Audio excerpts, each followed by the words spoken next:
with very little training and the industry being extremely small, I really had to step up to really create leadership in an area where there really wasn't very much. What's up, everybody? Welcome back. Championship Leadership Podcast. We got Michael Theodor here with us out of Vancouver, Canada. And thank you for being here. Nice to be here, Nate. Really appreciate it. Absolutely.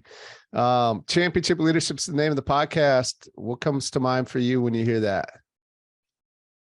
Well, I started this type of business in 1980. I was the first organic and natural broker in Canada.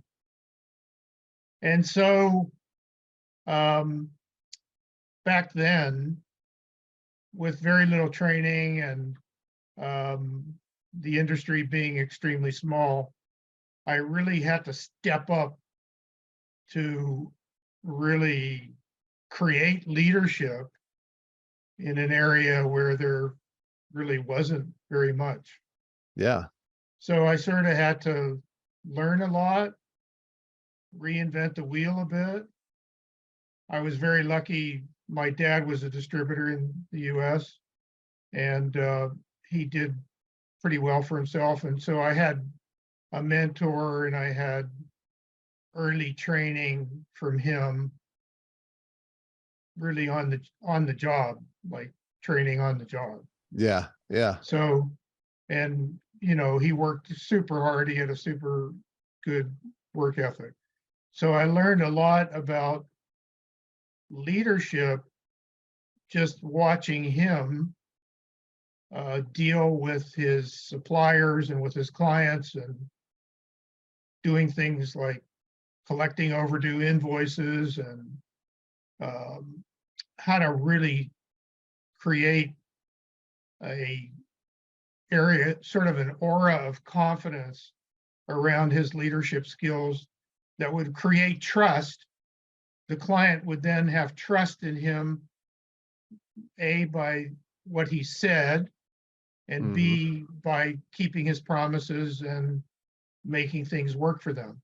And that really stayed with me probably my whole life. When I started to get into the organic products business, I just transferred those sort of qualities to the new business because he was in the junk food business. Oh, yeah. And I was in the organic business. But the basic principles of leadership and how to run things came through, and it really didn't matter what the business was. The ideals were the same. Yeah, absolutely. Well, so I know you just touched on it, but yeah, maybe just share a little bit more about what your journey has been and in that path and how you've gotten to where you are today and what you are up to today. I know it sounds like you were a bit ahead of the curve for sure. I was ahead of the curve because I lived in Laguna Beach in the 60s, in the late 60s. I was around all that counterculture. I was into it in a big way. And in Laguna Beach, you had a lot of smoothie bars and healthy eating and little health food stores. And mind you, there was very little available back then. Right. It was very basic, yogurt, brown rice, apple juice, nothing really too fancy like there is today, right? Yep. So from a lifestyle perspective, I got really healthy. I learned yoga. I was very good at yoga. I swam in the ocean. I surfed a little bit, although I was a really bad surfer. So, I had a whole lifestyle component. When I came to Canada in the early 70s, I said, well, there must be a way I can sort of transfer my lifestyle things that I'm enjoying and getting benefit from. That was the big thing, getting benefit. Yeah, sure. So my first venture was a little company called Organic Connection, and I started with a Mercury station wagon, and I discovered an organic grower in the Okanagan Valley. One thing led to another.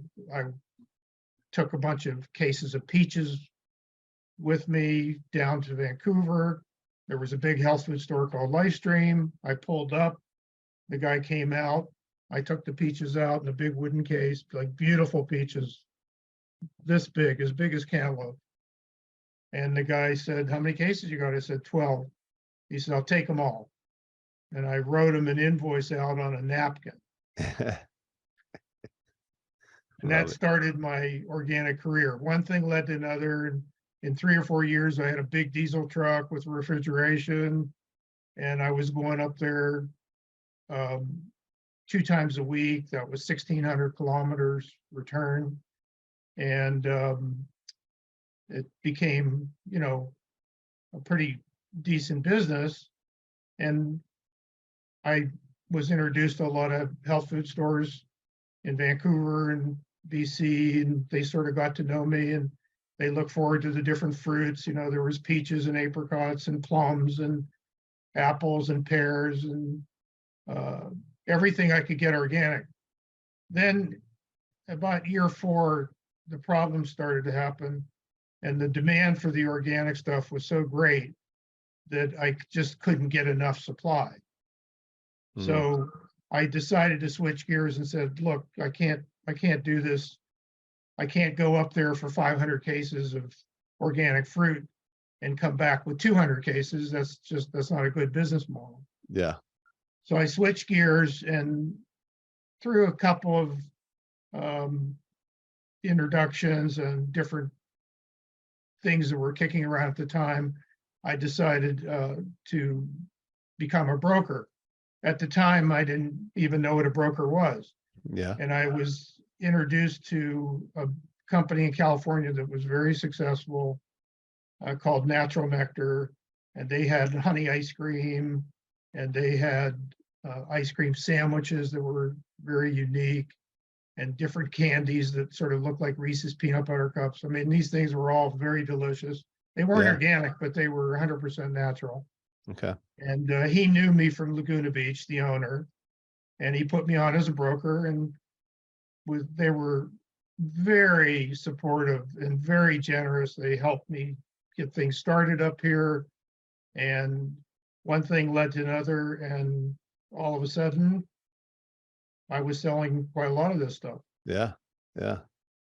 And then through that first company, I was introduced to a second company, and then a third, and things started to grow. And but mind you, the natural product business at the time was very small. Yeah. Right. It was Yeah. maybe 300 stores in Canada. Yeah. And a couple of distributors, maybe one in the West, one in the East. And it was quite small. Yeah. So I got a chance to be on the ground floor. I became a director of the trade association here, the Canadian Health Food Association. So I had early inputs and early influence to how things should work for the industry, like trade shows and supportive functions. And I got put on the Trade Show Advisory Council and different areas of sort of industry support. And that all sort of just naturally created leadership, and ended up, I became, from 1980 to 1990, there was no competition on the broker side here. So I had a big market share. And by the time I sold my business in 2013, I had about over 60 brands. Wow. Yeah. So what do you do today? What do you have to do today? Consulting. I do a lot of what I did was when I was brokering, except I don't have a crew. Yeah. When I was brokering, I had sales reps in every major city, and I had a big office in Toronto and offices in Vancouver and Yeah. You know, fairly big operation. And so when I sold that, I didn't want to be in the crew business anymore. Yeah. And so I consult with some startups. I work with some established brands. I do a lot of organic bulk, like sweeteners, like monk fruit, different things like that, Manuka honey. And, you know, I do private label. I do a lot of different things that don't require me having a sales crew out in the marketplace. Sure. Yeah. Okay.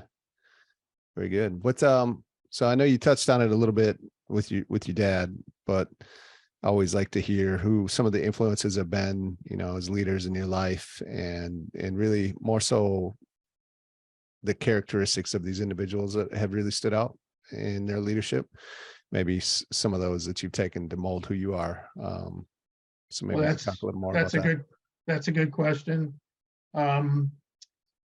There was a couple of industry leaders here who really did major things for the industry here, and they really were quite selfless and really provided a lot of support. One was a fellow named Dean Yatchison, who was a VP at Vita Health, a company in Winnipeg, Manitoba.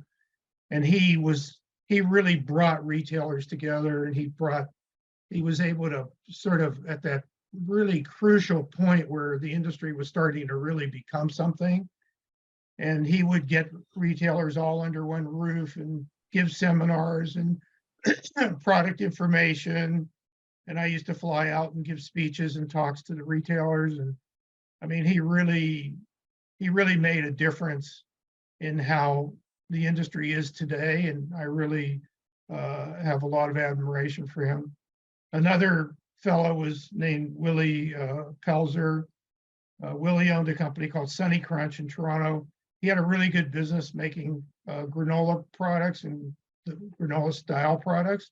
Okay. It was nothing fancy. It wasn't organic at that time. It was pretty basic. But he had a lot of business he had a lot of chain business, and he did a lot of private label. He sold a bit into the US. Sonny, he passed away at least 10 or 12 years ago. But he was the kind of guy who really saw the need for an industry trade association, and the industry trade association, the CHFA, didn't have a lot of financial resources at the time.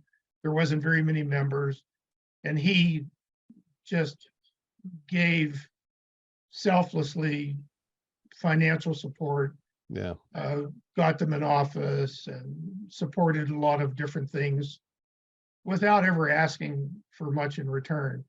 And, you know, hardly anybody probably remembers him, but because I've been around so long, yeah. I have to give those two a shout out, even though they're old school. Oh, I love it. Definitely got to shout those people out. Yeah. And so now I know consulting, but you know, I always like to think of great leaders, championship leaders having incredible vision. So always curious to hear what the vision is for you. Like you said, you've been in the business for a long time, and now you're consulting, and kind of, in a way, maybe that's you know, helping others to get to what, you know, that are trying to create a similar path to maybe what you did for yourself. And so you're helping pass that torch a little bit. But well, I think that in Canada, I'm known for several things. One is business ethics. That's an area that was very important to me at the start. I studied a non-sectarian type of meditation in India and Burma called Vipassana. And the foundation for that sort of path was to have good morality and strong ethics. And I stuck to that. Mm-hmm. And so I'm honest with clients. I use the old adage, I'll tell them the good, the bad, and the ugly. Yeah. I won't hold back. And so, they've come to, understand me as somebody who will tell the truth and will help them in a meaningful way to try to get to the next level. And sometimes that doesn't happen either. Yeah. Sure. Situations happen. I look at things very carefully when I take a client on. I look at their financial ability, whether the product is unique, whether if it's a supplement, is it patented, all these different things to help them make proper decisions about how they want to go to market and, how much they can be expected to spend, let's say the first year on entry fees. The entry fees are very high here. So all that I do denotes leadership, because that's the reason they're coming to me, because I had 37 years in the brokerage business. Yeah. Right. And I was the first broker here. So a lot of the sort of operational methodologies that were adapted even by other brokers, I sort of laid the groundwork for it. Mm-hmm. Yeah. Yeah. That's awesome. Love it to see that come kind of full circle too. Right. So here's an example of old school leadership thought that was very valid back in the day. I like telling the story on these podcasts because it's interesting when you have the intersectionality of today's thought process. Yeah. So this story was about when my brokerage business was growing, we were hiring, we had a lot of positions, sales reps and brand managers and tech people, all kinds of job positions. So, today everything's about inclusion, diversity, and equity. But back then, I only hired on merit. There was no diversity, equity, or inclusion. It didn't exist. Right. So merit was the key factor. Interestingly enough, based on merit, I would look at the candidate's resume, I would evaluate, I would call references, and then if the candidate met all the criteria for the position and they agreed to the salary, I would hire them, right? Yeah. Well, as it turned out, I had some of the most diverse staffing for that period of time in the whole industry. Yeah. I had Asian Canadians, I had Filipino Canadians, I had Punjabis, I had indigenous people who worked for me, and everything in between. A lot of women. I had women VPs before that, when that was still a ceiling, even in the natural organic health business. And so using merit, equality, and fairness, I had all that diversity. I love it. That's awesome. Yeah. And I wasn't even trying.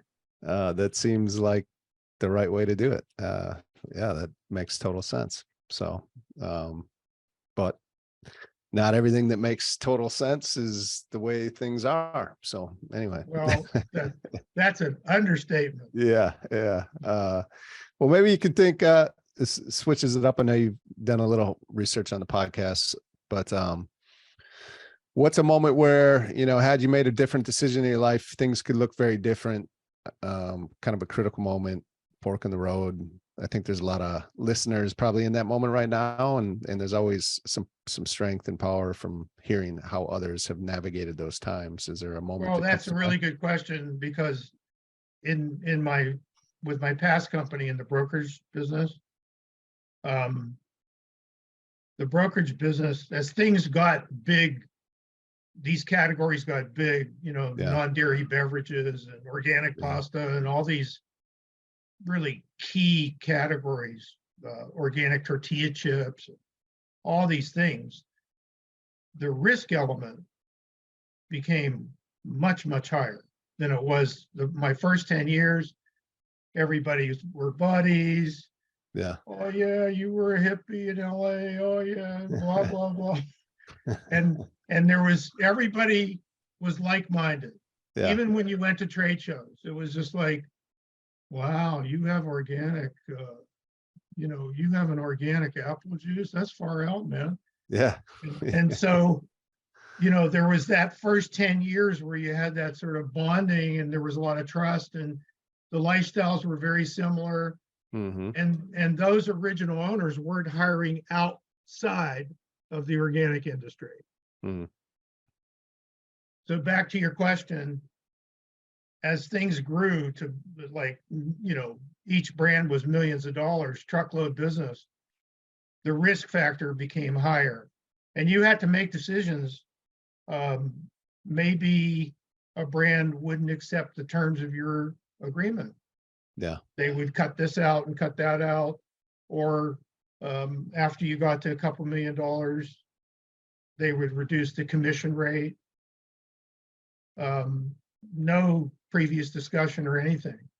So yeah, there was some risks that I had to take. Yeah. That ended up in, you know, financial losses. It's just the way things were. And, you know, sometimes you take that risk and you come out okay, and sometimes you don't. Sure. Yeah. So, you know, that happened. Yeah. Yeah. Yeah. I bet that happened a lot. What, as we start to wrap this up, what is maybe one or two things you could give the listener if they were to apply to their life today, it would help move their life forward? Well, anybody in the US that wants to either come to Canada or need help in the US, I'm available for, you know, free consultation if you're interested. I'll evaluate everything. I'll evaluate the product, the ingredients, the size, the price point. We'll talk about financial resources, how much it costs to get into the marketplace, entry fees. I'll go over everything. There's no charge for that.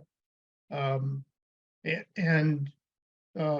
based on that, they'll get a sense of confidence that I know what I'm doing. Yeah. I can help them get to the next level and not sort of fairy dusting.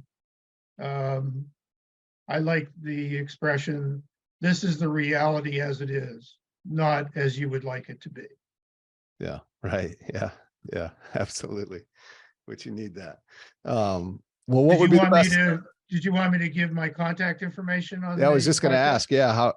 Yeah. What would be the best way for them to do that if they want to reach out? So I'm at, my website is mtconsulting.ca. My email is michael@mtconsulting.ca. CA stands for Canada. Yep. For you American listeners. That's right. Yeah.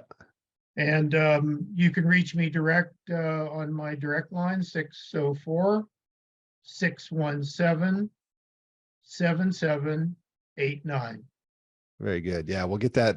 We'll get those all in the show notes too. So if you're driving or whatever, yeah, it'll be there for you, so you can get to it, access it easily, and reach out to Michael.